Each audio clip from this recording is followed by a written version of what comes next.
everyone. Welcome back to our podcast, No More Secrets. As always, I'm your niece, Katie Albrecht. And I'm your aunt, Mary Albrecht. And we are so pleased to welcome back my friend, Jan Leasure. Say hello, Jan Leasure. I think she's my friend, too. At this Hello. point, right? Okay, yeah. Sorry about that.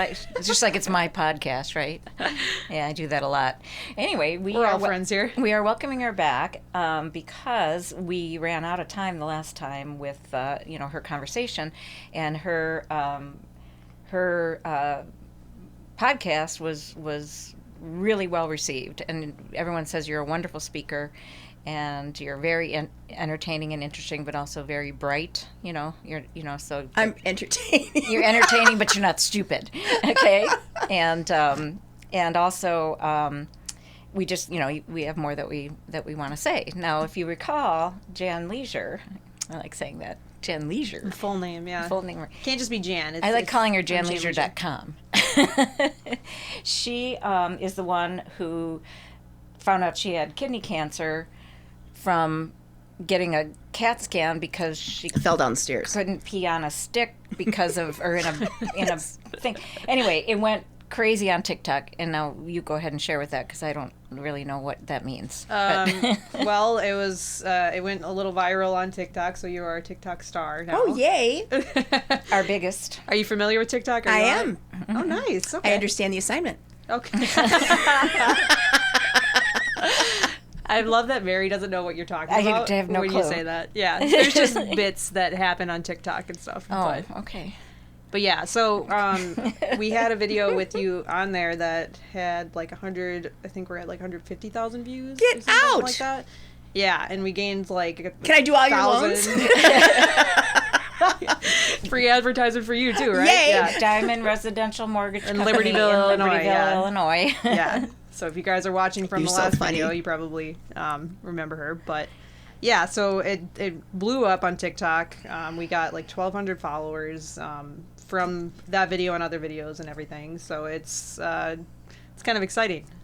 And it's good to have you back. Therefore, we're on TikTok Live now because once you have over 1,000 followers on TikTok, you can do TikTok Live, which I don't know what that means either. It just means that people are watching us right now. Wow. Does that mean I'm censored?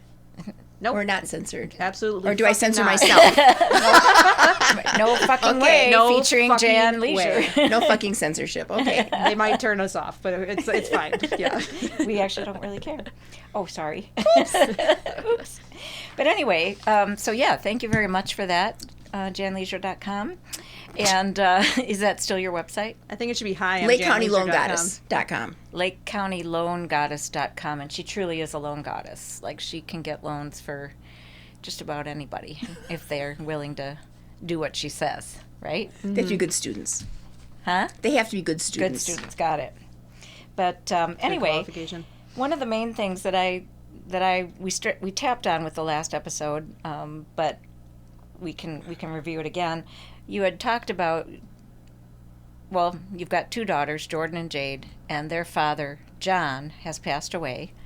But he had, and Jordan's been on talking about this, he had some real serious issues with mostly depression, maybe alcoholism a little bit, or no? No, he really wasn't an alcoholic. He had a prescription drug addiction from a back injury. Okay. Before people really knew that was a very serious thing.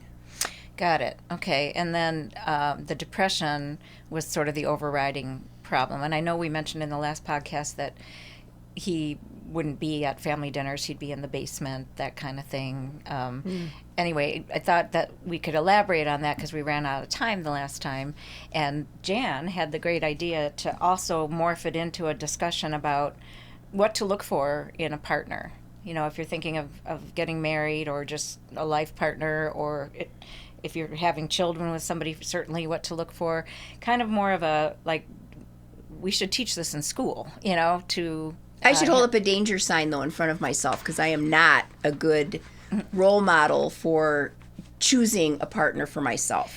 Because you believe so wholeheartedly in people. You always see the best in them. I do. I'm still not a good role model for choosing employees, sometimes friends, romantic partners, because I think that I can help them be all they can be. And I'm so you think I'm wrong a lot of the time. You think you can like change them, basically? No, I wouldn't say that. So I don't think that I ever wanted to change anybody. I think that I see potential in people.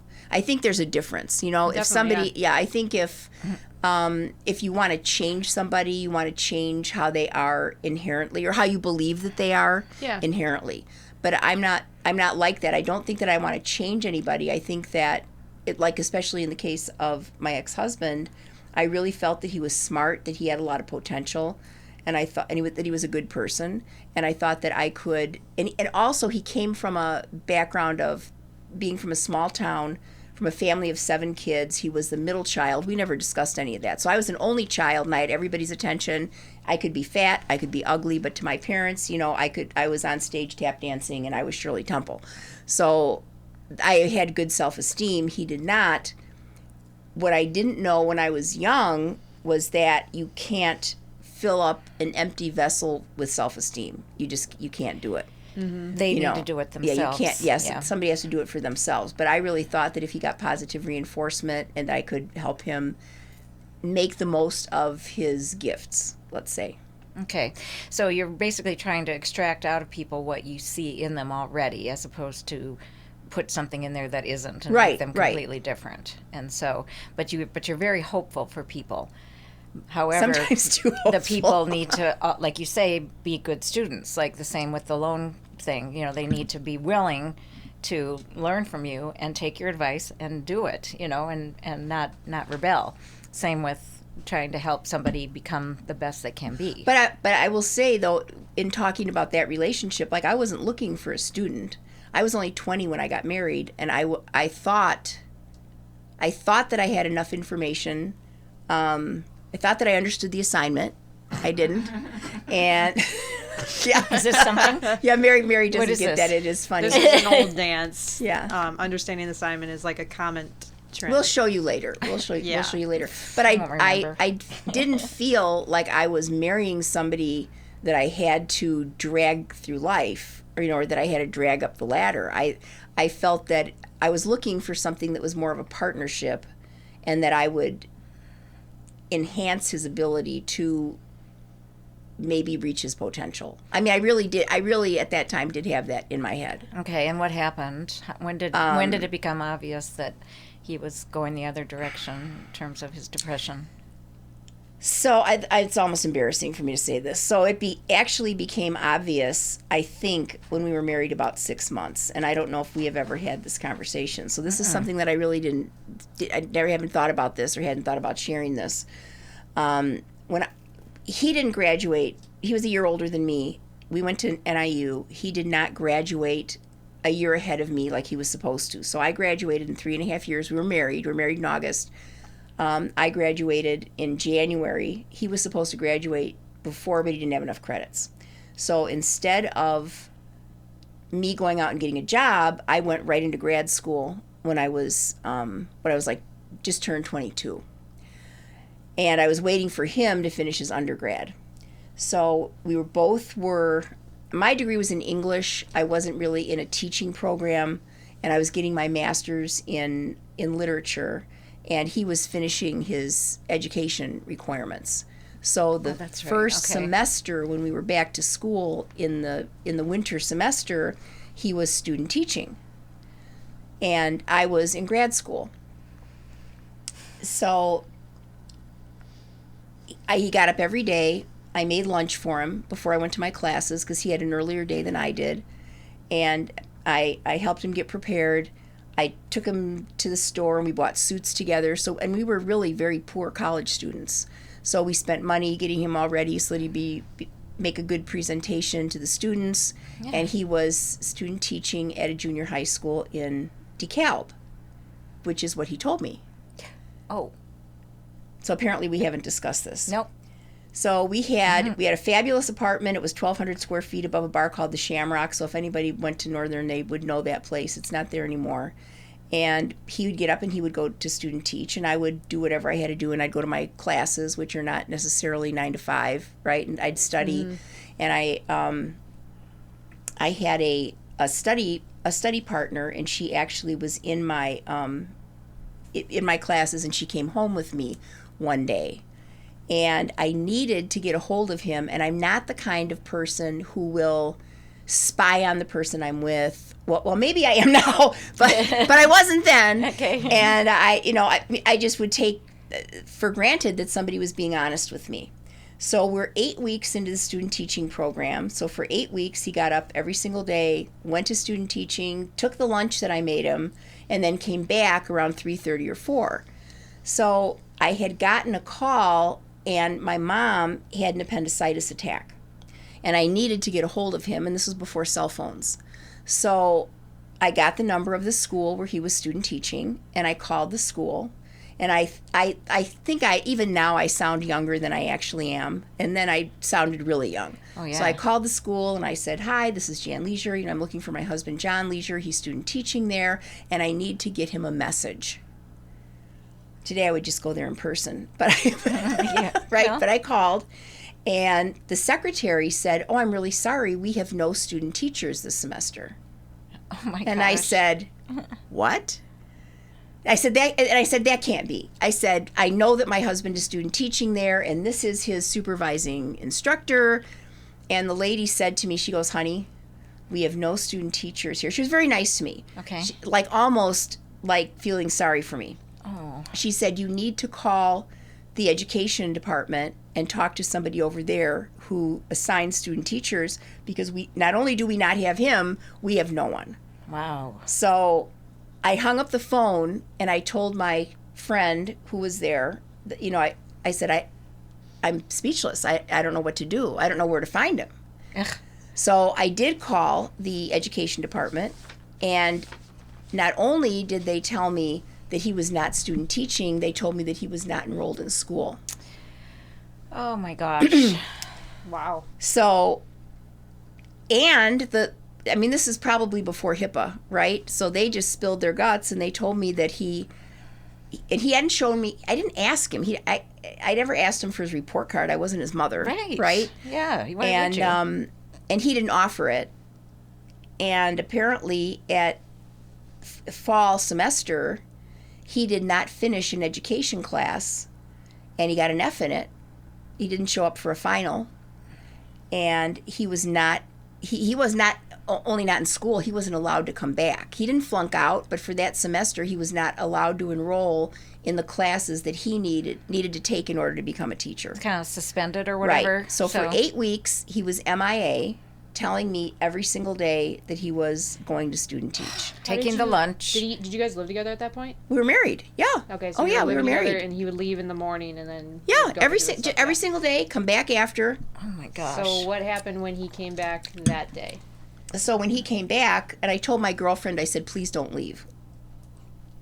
And so she wasn't a really good friend. She was more of a study buddy. But I felt that this was so awkward and weird that I needed another person to kind of be a witness. Yeah. Mm-hmm. So he walked in, and I said, "Oh, how was teaching?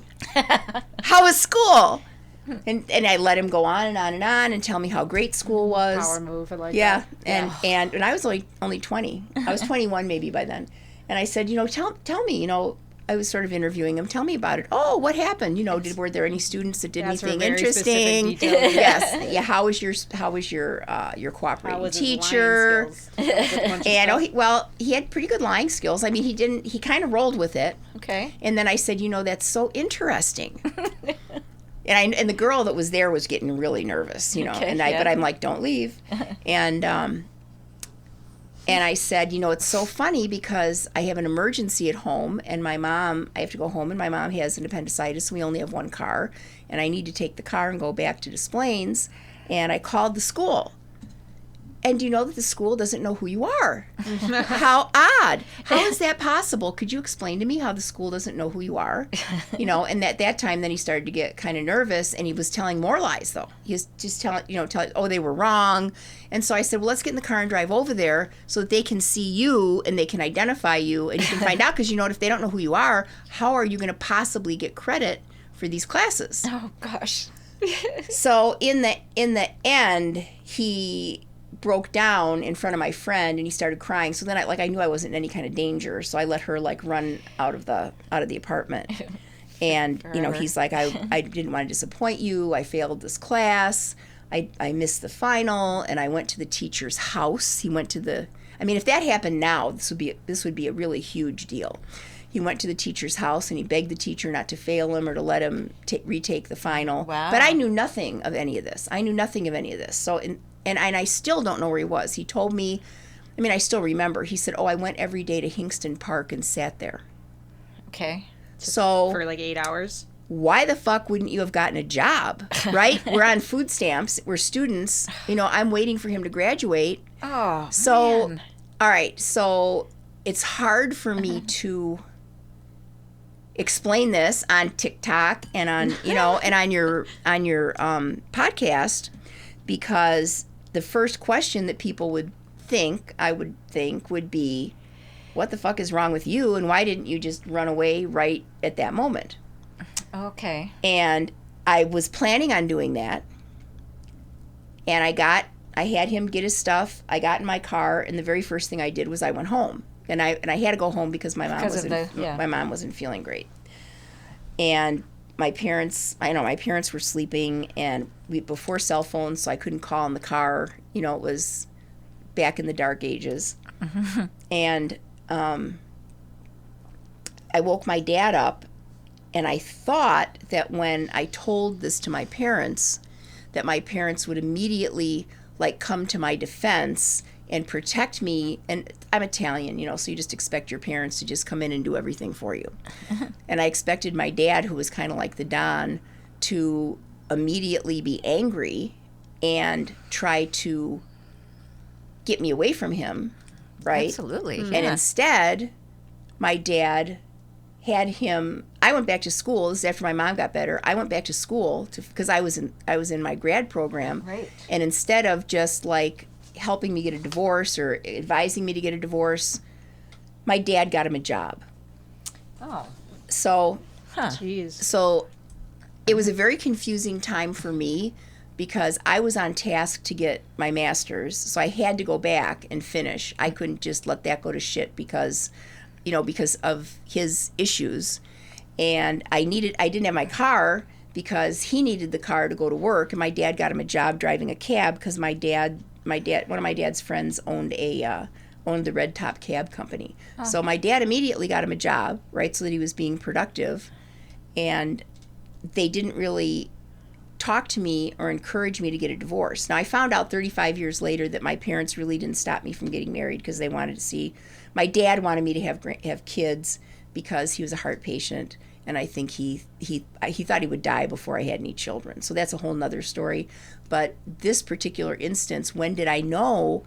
I knew that there was a problem 6 months in. 6 months in. Mm. Now, I had a friend in high school. My best friend in high school was a year older than me, and he was at Albert Lee College, and he was involved with a lot of kids that were partying, and they were smoking a lot of weed, and he got arrested.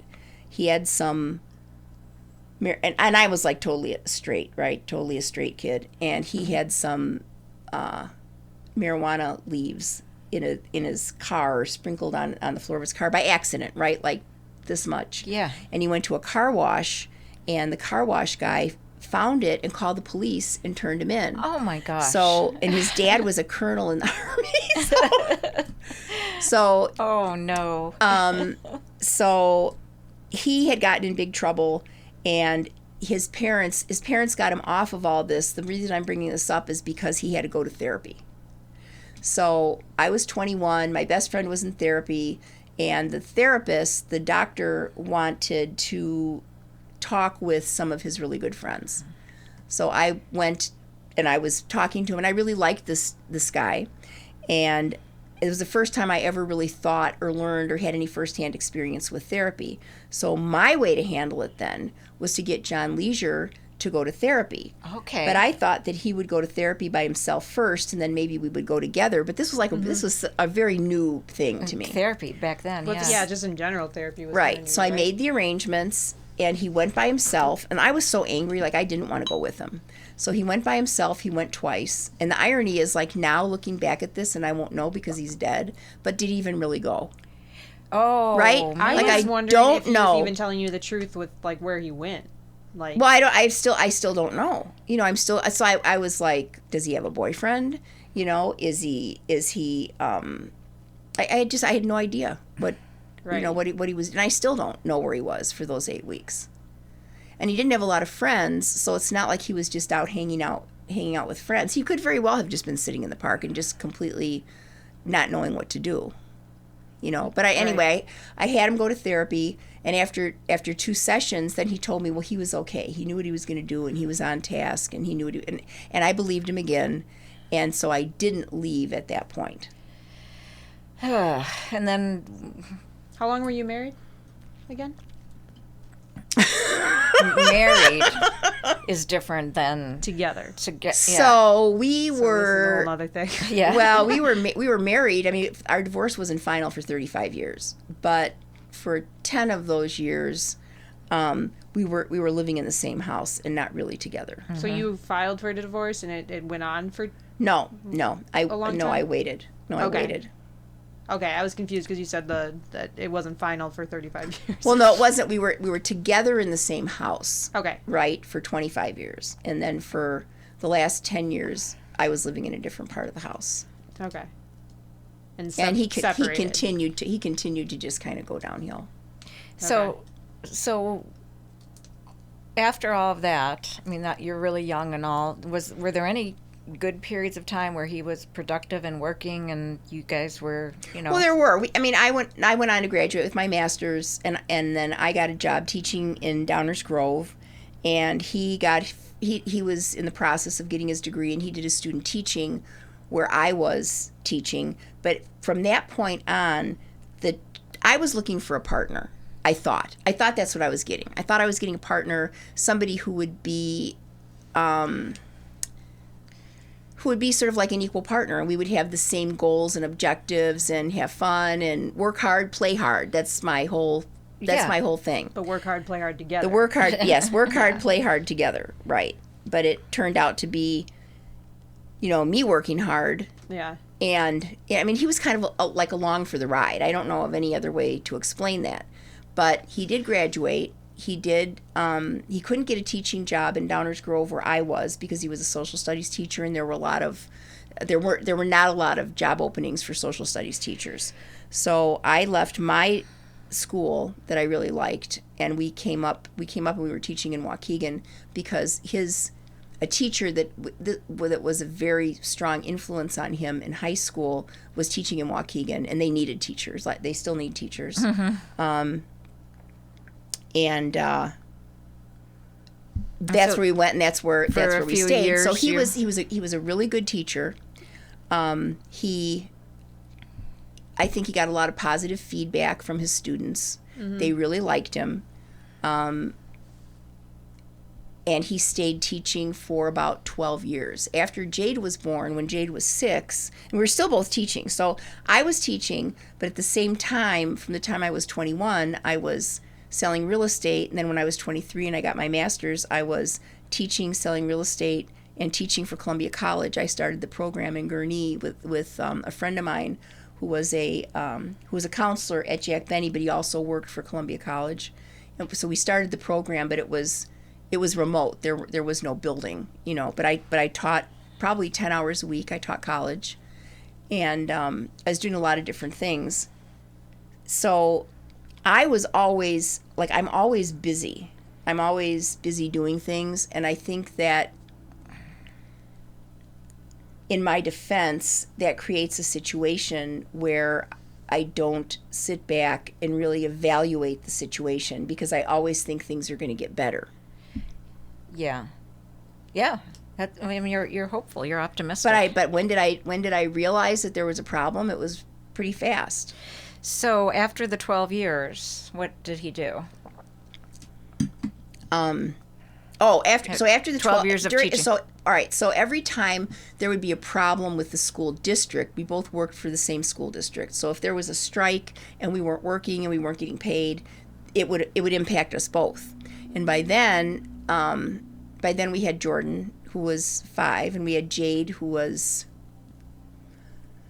Jordan was 10, Jade was 5, and we had a really bad strike in the Waukegan schools, and it lasted a long time. It lasted like 6 weeks. So I was like, one of us has to go. So I always wanted to go to law school. He did not want to go to law school with me, so I kind of put it on the back burner for way too long. And I had some friends who worked for 3M, and they were in sales. And there was an opening in the facsimile division of 3M, and they got him an interview, and he got the job. So not only did he get the job, he got the job, and in 1 year, they evaluated people on a step plan. So you went from step 1 to step 6. And it usually took 3 years from somebody to get from step 1 to step 6 so that they could be in management. He went from step 1 to step 6. He was smart in 1 year. Wow. So after 2 years, he was the national sales manager for the facsimile division of 3M, and he was doing a really good job. And this is like another like tell. So I was outgoing, he was not outgoing. I was still doing all of the things that I was doing, plus I was a syndicated columnist by then, right? So I was writing my column, and I was a journalist, and I was doing TV stuff, and I had the 2 kids, but I also was helping him in his business. So I wasn't helping him with the actual day-to-day of his business or anything like that. Like, I didn't know anything about facsimile, but I was a business consultant, so I knew about business.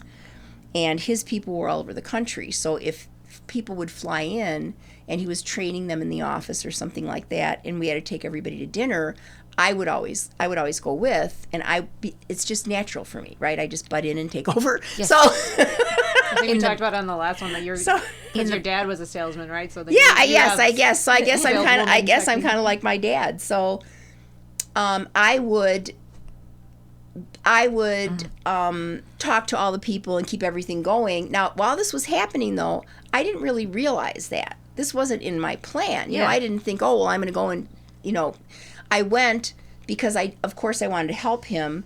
I was his wife, so I think people would assume that I was going to go to the dinner or the program or whatever they were having, but I was really unintentionally sort of leading the program. Wow. And that to me, later, many, many years later, when I look back on it and I think about it, because I wasn't thinking about it then, that should have been to me a huge red flag that he was having me do that because he couldn't do it himself. And was he resentful of you for No, doing no, he wanted me to do it. He loved it. Oh, he wanted me grateful. to do it. Oh, absolutely. Okay, absolutely, good. Yeah. So were there good times?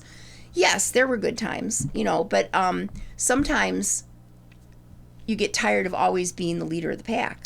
Well, yeah. Well, it also sounds like I've heard this, oops, did it to myself this time. Wow. I know, yeah. Yay.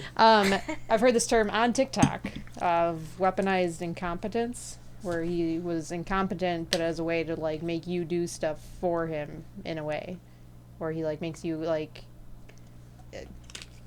I was a willing participant, I think, because I'm very social. I weaponized incompetence. However, right, I you use get it that. to make people do stuff for you and act like you can't do stuff just to be lazy. I do that when it comes to technology. Yes, I know. Or anytime an animal is on your lap. True.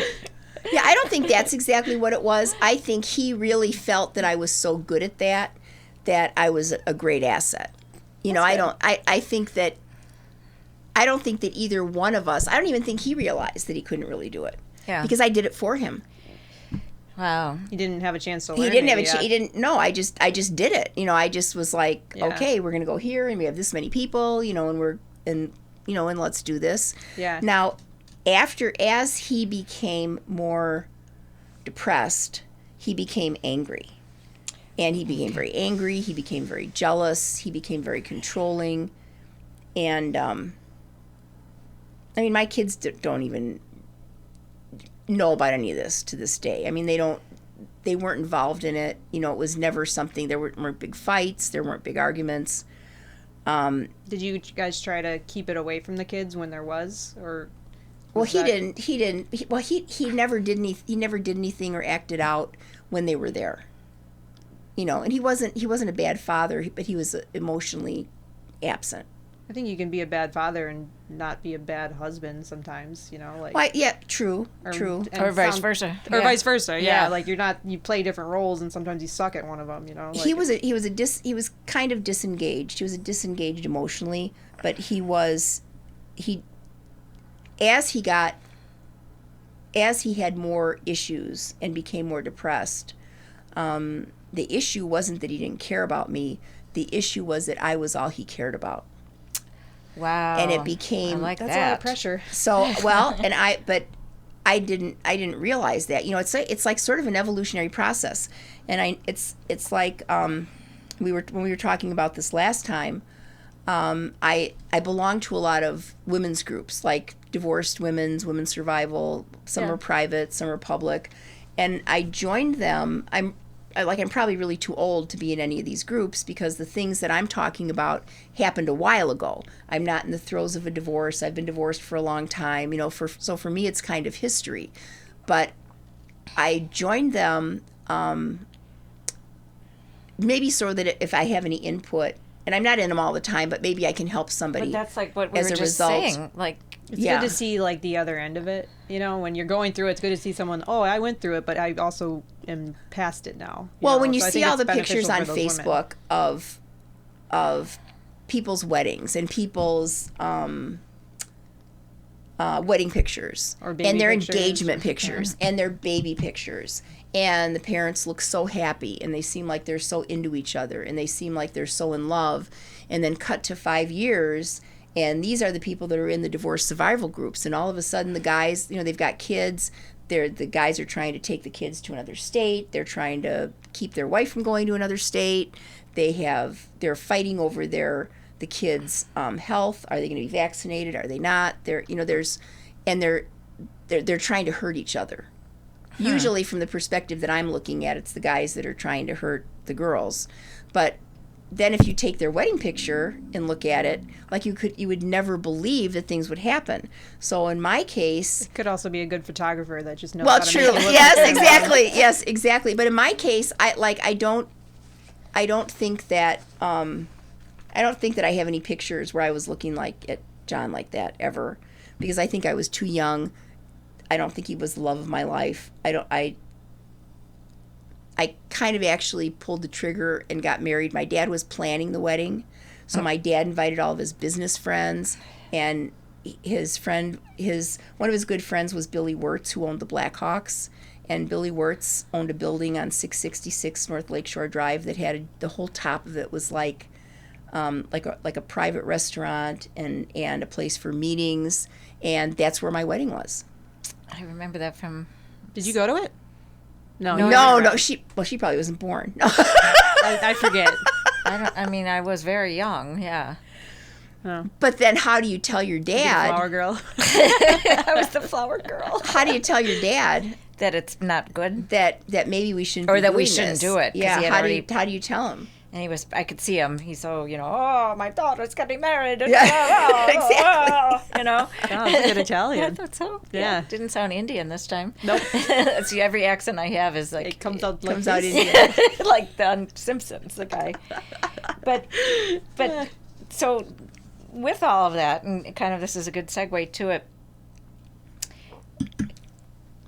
even though you say you're not a good judge of relationship character and all that, could you help somebody at this point to take a look at things before getting a partner? I think so. For life, I think that when I was teaching, and I did a lot of things that were kind of avant-garde when I was teaching. I was an English teacher, but I was teaching when I was a journalist. So I was also a consumer advocate and a syndicated columnist. So we learned about consumerism and how to use money. I wrote a book called Big Bucks for Kids, and I did that when I was teaching.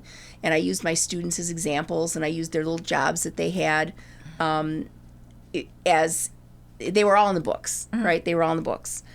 But had I thought about the things that we're talking about today, I would have taken the time, and I would have have taught a class on it. Yeah. Right? While the kids were passing notes and I was taking their notes and their little things away from them, right? Yeah. Fortune tellers? Right. Yeah, they're fortune tellers. They're fortune tellers. Yeah, I have a box of those someplace in my garage. I put them on Facebook once in a while and embarrass people that are 60. Because those are your students. Yeah, because those are my students. But I think it's so important because my mom and dad really never had that kind of a simple conversation with me. And nobody really does. And love is so blinding. You know, you fall in love, especially when it's your first love, or you think it is. And you just think, oh, everything's going to be great. But you don't really think about, you know, do I want to have kids with this person? Is he going to be a good father? Does he seem like he could make a good living? Does he seem, you know, solid? Like that. I mean, you just don't think about that when you're young and in love. But maybe it would be good to kind of plant the seeds. I mean, I know some parents that do with their daughters, for instance, not much less their sons, but they do that kind of just naturally, but it's not like a class, you know? Right. And I guess, what would you say? Well, with my dad, it was just like marry somebody Italian. That was their advice. That was the only advice I got. What would you say to your 20-year-old self now? Run, Forrest, run. Get the fuck out, run now. Forrest Gump. I'm glad you understand Forrest Gump. I do. The most basic reference from it. So let's talk about this list. You say you have is it your niece or your cousin? So my first cousin has a number of daughters, and her one, now the daughter that we're talking about now, she has 3 daughters. All of her daughters are married. So her daughters are in their 20s. They're all through college, and they're all married. But when she was 16, she made a list of deal breakers for guys that she was dating. Who does that? I'm like, if they're hot, let's just do it, 16. She was 16. Wow. Now, I didn't know about this list until maybe 15 years ago. Like, she just mentioned it in conversation. Okay. But her daughter had this list, and it had about 5 deal breakers. So she and I talked this afternoon because I was trying to kind of run down, what was Michelle's list? Because I've been thinking about that for the last 15 years, because I always think, man, if I would have, it's so simple. And one of the things, the very first thing on her list was if she was engaged in a situation where she was dating someone, just casually dating somebody. These are 16-year-olds, right? 16, 17. And she goes to their house for dinner, or she's at some kind of a function at their house, or they're at church, and the guy who she's dating is rude to his parents, it's done. Interesting. It's over. Like, she doesn't give him a second chance. Now, I'm really big on second, third, fourth, fifth chances, because I'm like, somebody can't be that much of an asshole. They've got to be some redeeming factors there. But as a 16-year-old, she was strong enough in her beliefs that she knew she wanted to get married. Like, I didn't want to get married. I didn't want to have kids. I got married when I was 20. I don't know. Like, I certainly didn't stick to any of the... And you think about 16-year-olds are always kind of rude to their parents, but maybe... Well, she Absolutely. was. Yeah. She was. Well, she was. So if they were rude to their parents, that's a huge tell. If somebody doesn't respect their parents, how are they going to respect you? So you want to cross them off the list. Or especially, like, in front of other people. Yes, yeah. And now part of the irony is, like, when I was going out on dates with people, I wasn't interviewing people to be a spouse.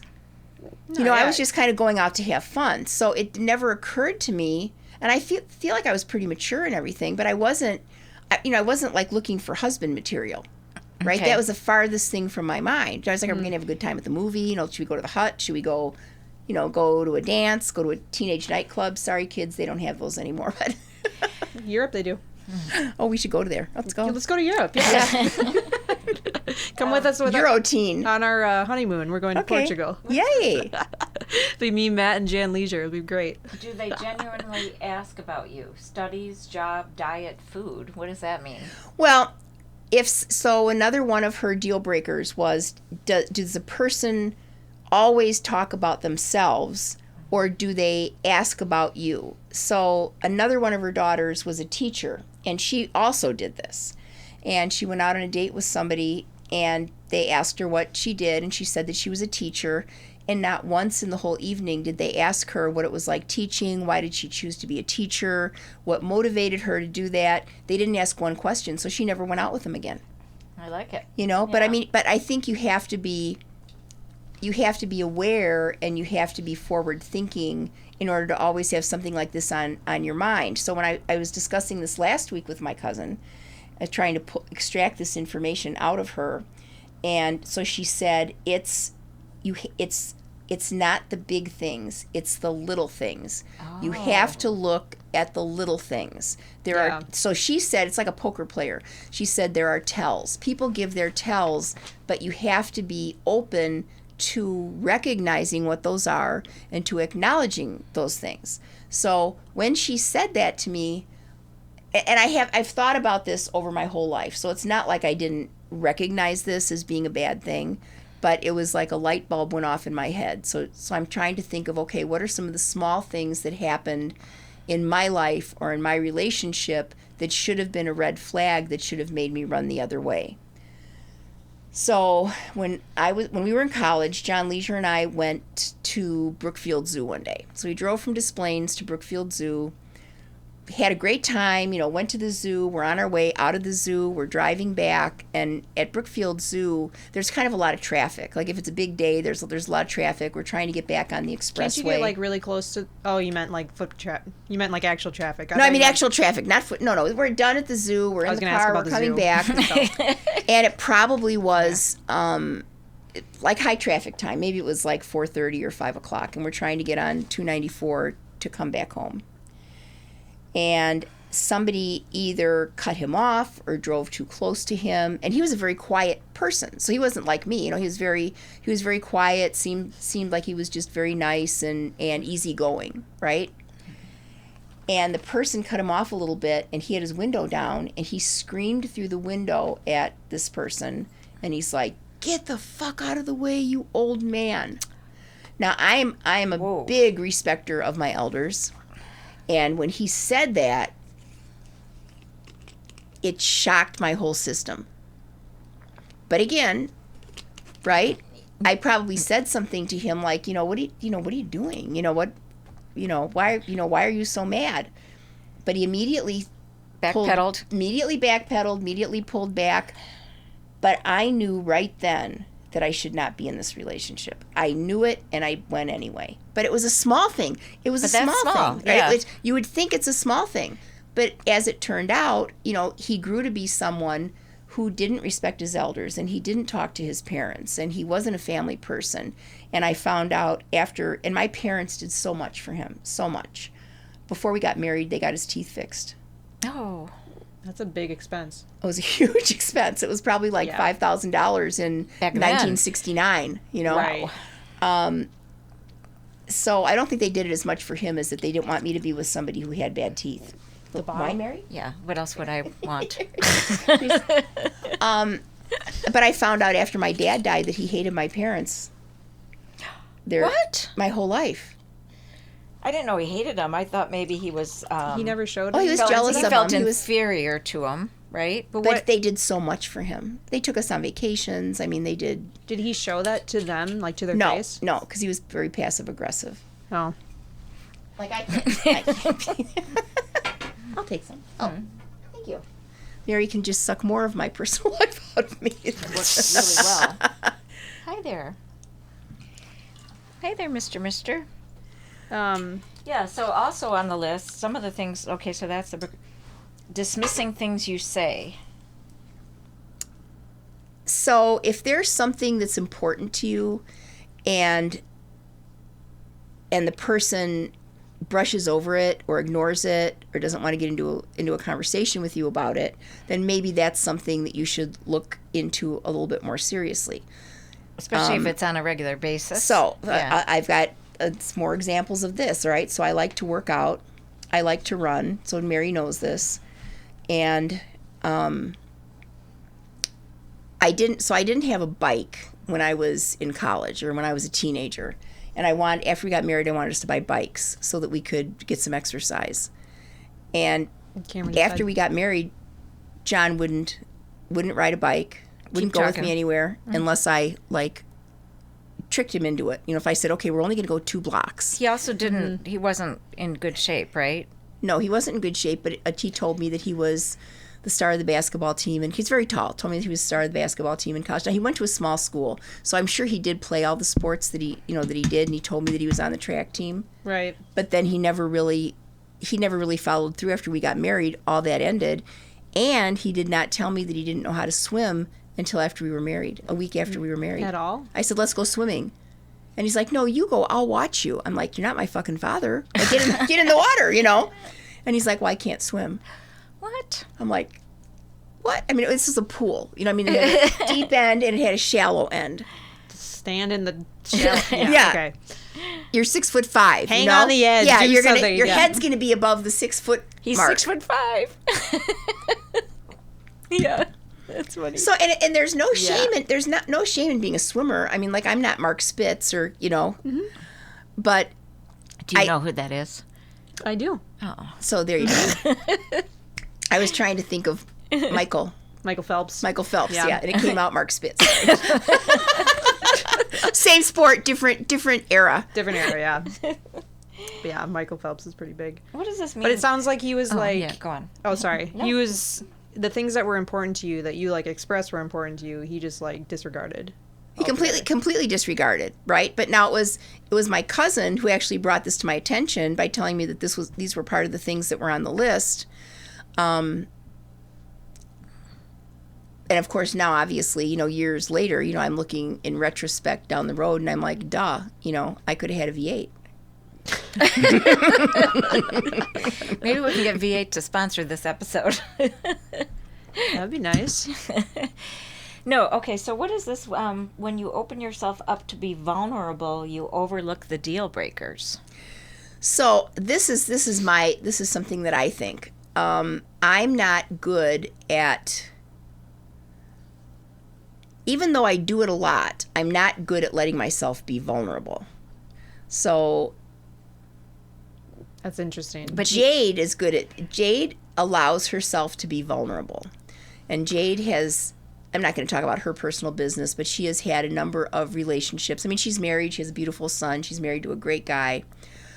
But she had some relationships along the way. She was always good at having a relationship, and I always admired the way she broke up with people. Like, she tried really hard not to hurt anybody. She was never a mean girl. Yeah. She was always very kind, and she still is a very kind person. But she would allow herself to be vulnerable.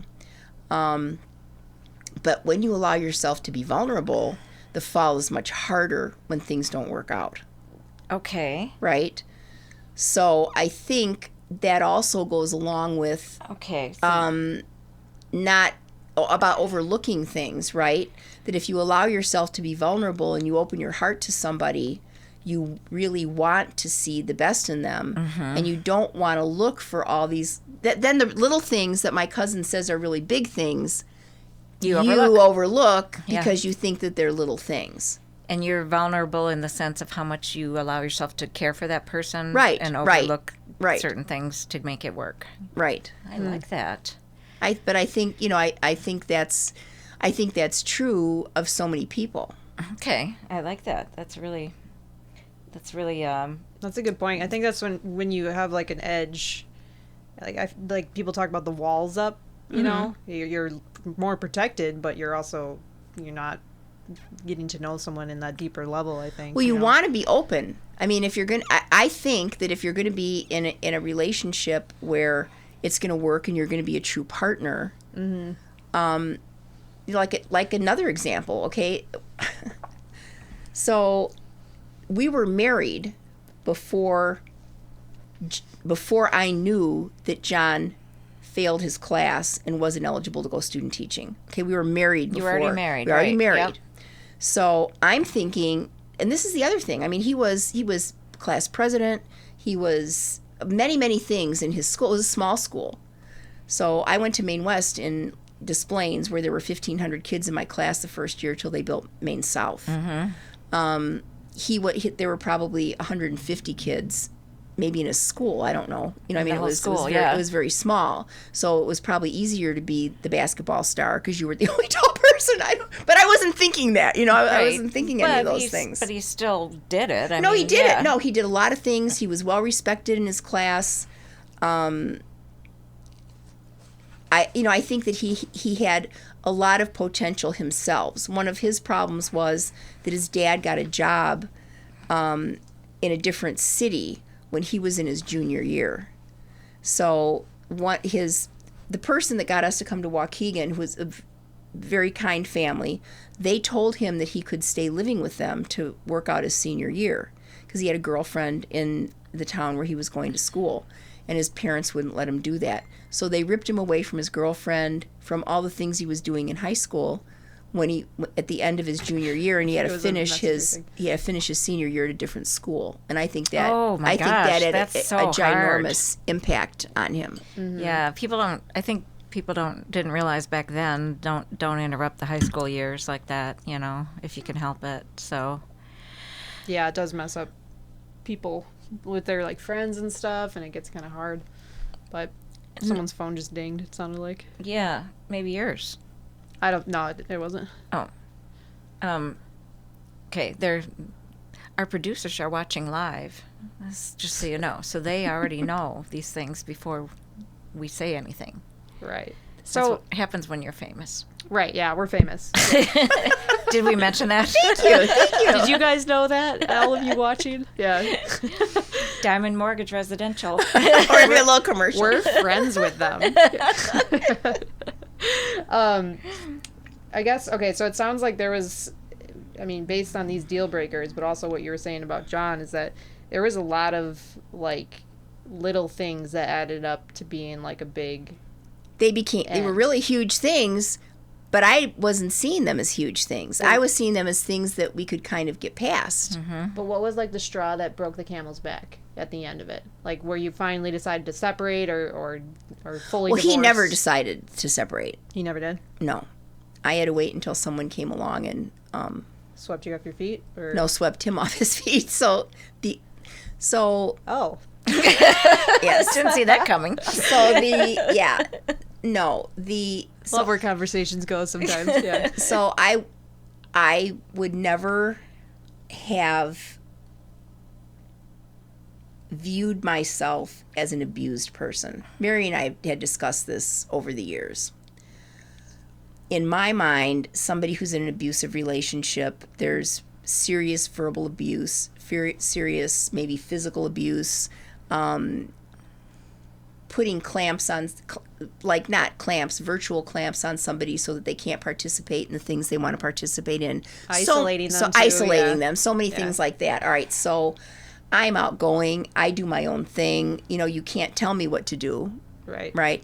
But, well, I think go ahead. I was just going to say, I think you can be in a relationship that's toxic but not abusive, or just not the right fit for you. Well, but I think if you let it go on, it can become abusive. So, sure. This is after some retrospect. I would never have thought this. I would never have been the poster girl for being in an abusive relationship. And if anybody who is watching this, who is in an abusive relationship, I want to say that I've had a very successful, happy life, and I don't want to hold myself up as a poster girl for being in an abusive relationship, because there are a lot of things that I haven't experienced that are abusive.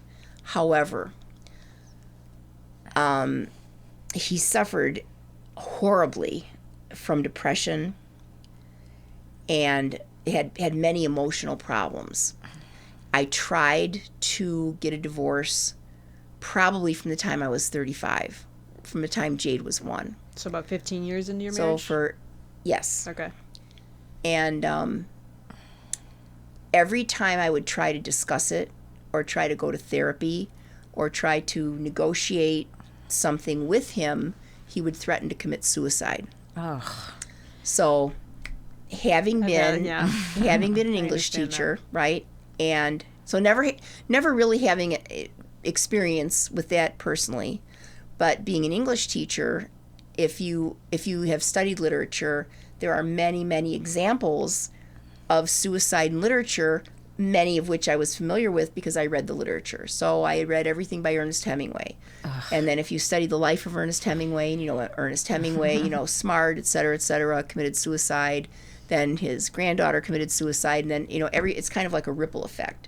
So my fear was not that he would commit suicide, but the impact that it would have on my children. And that's the only reason, as this started to get so bad, that I didn't leave. Okay. So yeah, the impact it would have if he committed suicide on your children, on my children, not on me, you. Not on me, because after about 10 years of this, I was like, I'm just going to give you the bullets. Yeah. There's only so much of that you can take, because after the first several years of it, he was so jealous. This is like crazy. So I had a situation, and my friends don't even know this. So I had some girlfriends from high school that we always would go out on Christmas. We might not see each other like for the whole year, but we always would go out for Christmas. We'd go to a restaurant. We would go with couples, right? So we'd go to a restaurant, and then we'd go back to somebody's house, and we'd have cocktails and sit around and talk, and that would be sort of our Christmas thing. Maybe we would exchange Christmas gifts. So one year, and this is bizarre because the week before I had varicose vein surgery, like really serious surgery. My legs were all bandaged up, and I had to do Christmas shopping, like with my legs bandaged and everything. But I had a commitment to go to this party. So John got bronchitis or something, and he was really sick, and he couldn't go. And I think he thought that I would bail on it because he couldn't go. But, I bandaged up and everything. I fixed the bandages, and I got dressed up and fixed my eyelashes, and I was going. I said, and I'll be back at a certain time. Well, these high school friends were from where I grew up, and even though none of my former boyfriends or anybody that I dated still lived in that town, in his mind, I was going to meet up with those guys. Oh my gosh. Right? I didn't know this at the time. Right.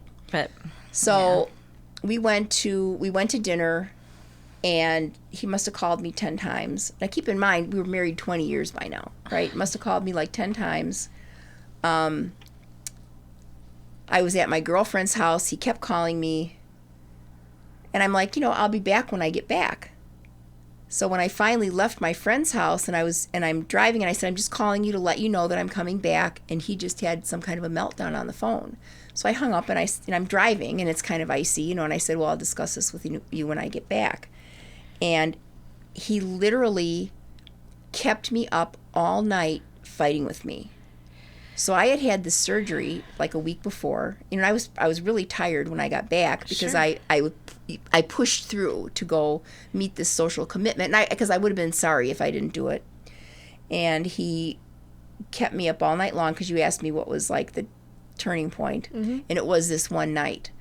And finally, he literally was arguing with me. It was about 7 o'clock in the morning, and I got out of bed, and I was going down the stairs and probably going to see like if the kids were up, or was I going to make breakfast or something. And it was on a Sunday. And he followed me down the stairs, arguing with me, accusing me of meeting my high school boyfriends. Like I should be that popular, On the one hand, it's like so ridiculous. Legs. Yeah, I'm gonna hey, check out these bandages, baby. So on the one hand, it's ridiculous when you're thinking in a rational tone of voice or in a rational headspace. But he followed me down the stairs, and he was so abusive and so angry. Then I said to him, turn on the stairs, and I said, so being married to me is this horrible for you? I said, I'm going to make this really easy for you. You can have the master bedroom suite, and I'm just going to get my stuff. I went back upstairs. I got my jewelry. I got my clothes. I got my handbags. I got anything that I felt like that I needed, and I brought it all downstairs. And I went into what was our nanny's room when the kids were little. And that's where I stayed like for the next 10 years. Wow. It was a huge house. So they had your own separate corners and stuff. But still. Yeah, I mean, living with your ex that you've been married to for a long time is a hard thing. Did your daughters wonder why you were in another room? I think, well, I'm sure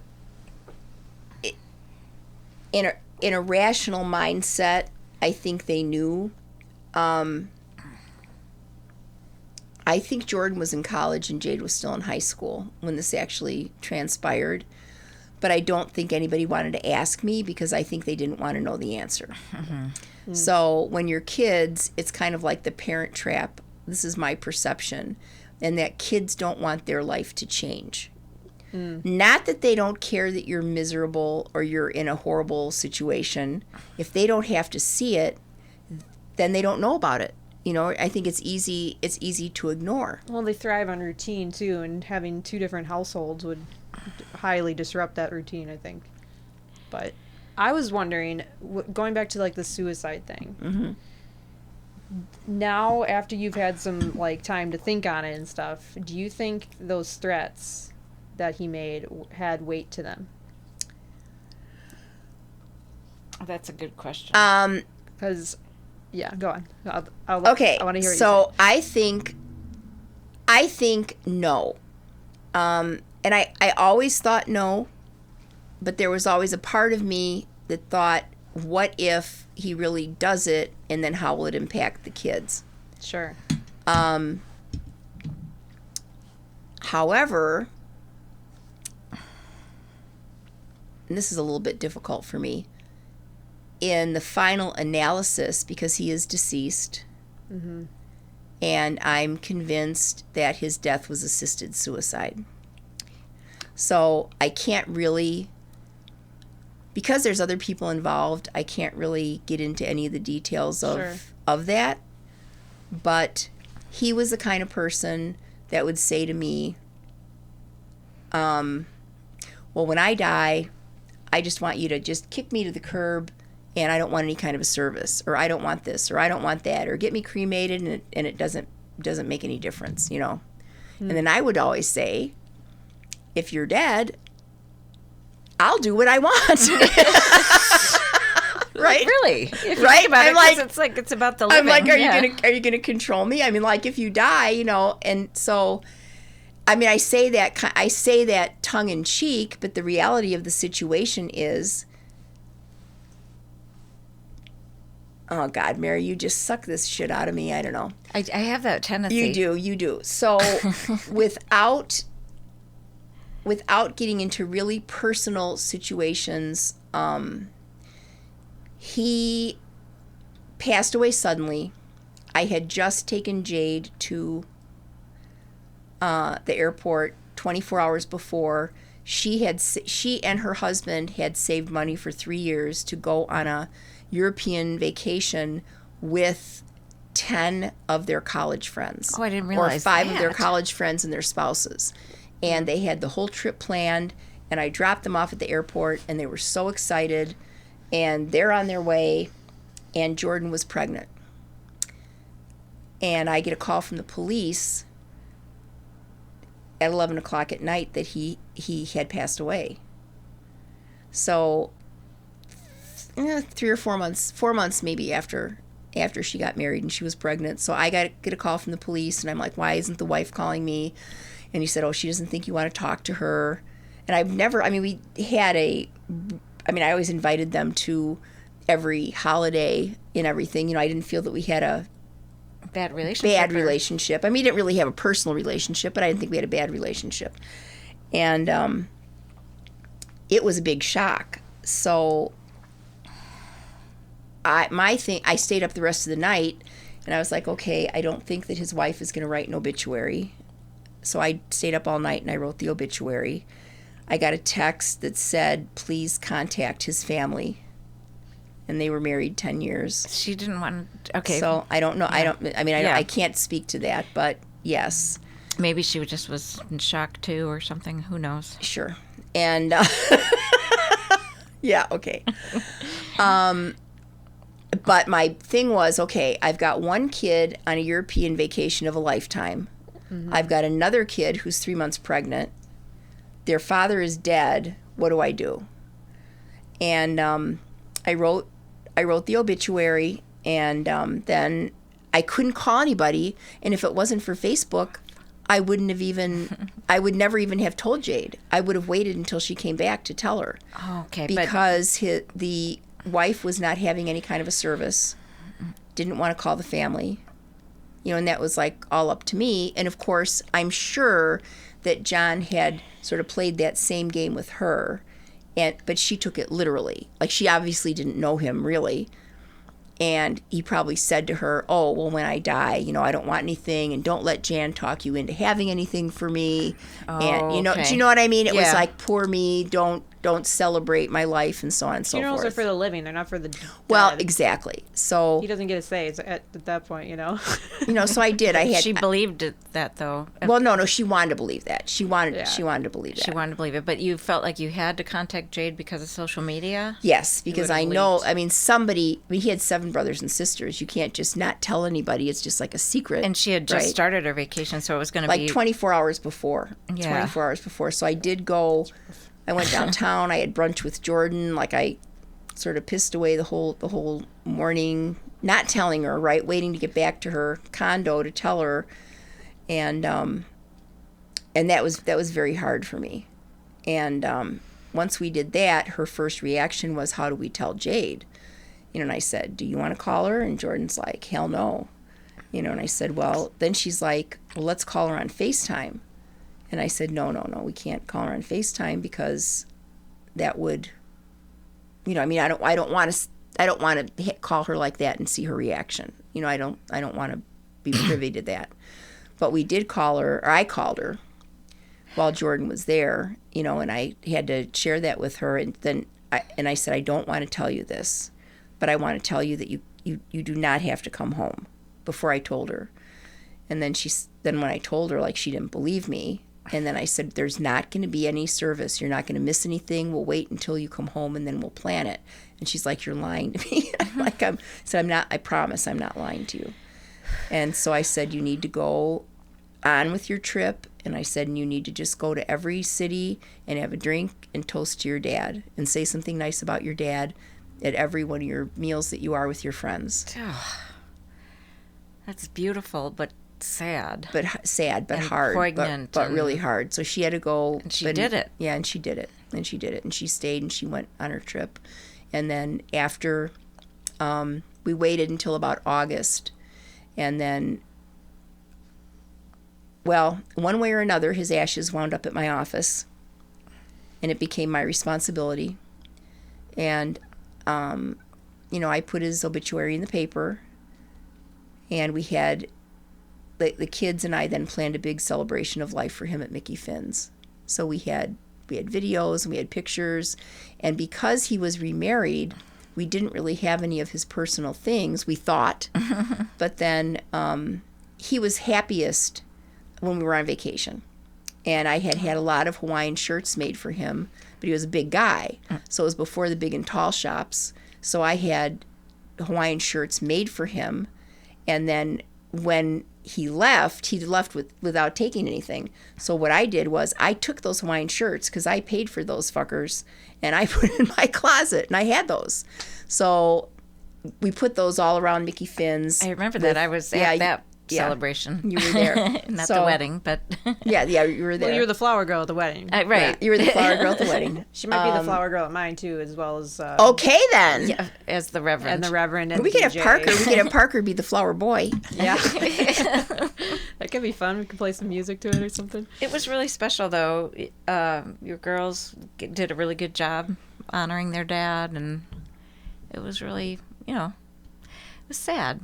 Because he was only 68, is that right? He was 68, yeah. Yeah. So, but you think he wanted to go? It was kind of assisted suicide? I don't think he wanted to go. I think he said he wanted to go, and I think... There was no autopsy, right? No, I remember that right? We tried really hard. Jordan wanted an autopsy, but because... I remember Jordan saying that, yeah. On the episode. On our episodes, yeah. We did everything that we could to try to get an autopsy, and you would think that the children would have say, but they didn't, because they weren't the wife. And I tried, so I did know some people in that arena. And although we weren't able to get an autopsy, and I did tell Jordan, I said, I will take you, this was over the 4th of July weekend, so they didn't do anything like for 3 or 4 days. And I told Jordan that I would take her to Jade was gone, that I would take her to the funeral home, and that she could see her dad. And I think because she was pregnant, she was afraid. And she was afraid of the effect that it might have on the baby, that she might be too emotional, so she didn't go. But I did call, and I do have actually, which I haven't looked at, all of the results of the day when the police came, and I have all of the police reports, and I actually have all the photos. Oh. But I have them on a DVD, and I haven't looked at them, and that's only because I can't unsee it. Right, once you look. Yeah, once that I unsee it. But I was told that he quit taking his heart medication, and then he quit taking his heart medication, which all he had was AFib, a mild case of AFib. But if you're on medication and you quit taking it, you can have a stroke or you can have a heart attack, right? And I think when someone is in that mental state of mind and they say, don't do anything for me, don't give me my medication. However, the interesting thing is that no one was ever notified that he didn't want to take his medication. Nobody called Jordan and Jade and said, hey, I'm having a problem with your dad. He doesn't want to take his medication. And then when I pursued it a little bit, I was told that he couldn't afford it. Oh. And he had 2 daughters, 2 son-in-laws, me, the guy that I live with, any of us would, or all of us, who would have purchased his medication. And he was on Medicare, so it probably was $2. So it's sad because he never knew Jordan was pregnant. He never knew that he was going to have grandchildren. And I'm confident that he would have been alive today. If it weren't for that. Mm-hmm. Huh. Well, to John. So you've sucked everything out of me, Mary. So all the things I wasn't going to say, and you've got them. Up to John. To John, yes. Yeah. Cheers. Yeah. And mine's empty. I know that's a sin. That's okay. To wrap it up, yeah. I mean, one of the things that you said is that he didn't stop caring about me, but I became all he cared about. Right. That's like, that was really good, because it was like, it got too much. It got flipped. He did not understand that, like, he was jealous of my love for my parents, jealous of my love for my daughters, jealous of my love for my clients and my friends. My daughters, which is our funny. Daughters. Yeah, my daughters. Oops. But no, that's telling, though, because he was, it became my daughters because they were my responsibility. But he did not understand that the more love you give, the more you have to give. Yeah, I think when people are closed off and they don't love themselves and they don't love anybody else, there isn't anything there. But it's infinite. But it's infinite if you really do care. Right. And so, like, you weren't going to run out of love just because you loved all those other people. No, I think love begets love. You would have loved, just like movement begets movement, fitness field. The more you move, the more you want to move. It's a good word, begets. That's what she focuses on. Begets? No, it's a good message, but I haven't heard that. Ever? Yeah, ever. Actually. You haven't read any Shakespeare lately? No, I haven't. I barely read it in high school. But I was thinking it kind of... It's the same thing. Not the same. She didn't understand the assignment. She did not understand the assignment. I don't even know what I was saying. No, go ahead. I'm sorry. We cut you off because we're bitches. We're, what are we? Skinny bitches. You're the skinny bitch. Or... Biatches. Okay, let's talk about your outfit. Let's be bitches. I'm cool with that. Let's talk about your outfit. My outfit? Yeah, because, come on. It's beautiful. It's February. It's February. She's all about love, or all about power, or all about strength, or what did you say? Taking, Italians think that red keeps... February, right. Red keeps the evil spirits away. Okay. And Dunkel is Dunkel Red with his collar. That's right. Yeah. He's still doing great. Red is my jam. Yeah. Love it. If I wasn't wearing makeup, my face would be red, so that's And I have a little red here. So I actually have red. sure. Oh, I do have red socks on. There you go. All right, so we're red themed Jan Leasure.com or jloangoddess.com. LakeCountyLoanGoddess.com. Less wine. I like JanLeasure.com personally. Thank you again. Thank you for Do you having have me. any closing thoughts for the listeners? And watchers. No, I would say that if you're a parent and you have the opportunity to help your children understand the importance of choosing not just life partners but friends, loyal friends. Yeah, friends too. I think it's all the same. I think whether you're choosing friends or a partner or an employee, I think that looking for the qualities, those qualities in a person that complement yours instead of are abrasive to yours, I think will help them have a happier life. If somebody's looking to date, I think it's really important to follow my 17-year-old cousin's approach and have some deal breakers. Know your deal breakers. Yeah, know your deal Know breakers. your deal breakers and follow through. Love it. Mm-hmm. Featuring Jan Leasure. Know your deal breakers and don't use me as an example. And somewhere in there we can put no fucking way featuring Jan Leasure. Do not fucking use me as an example. Featuring Jan Leasure. This is getting better and better. I love it. Yeah, you could write a whole article on it.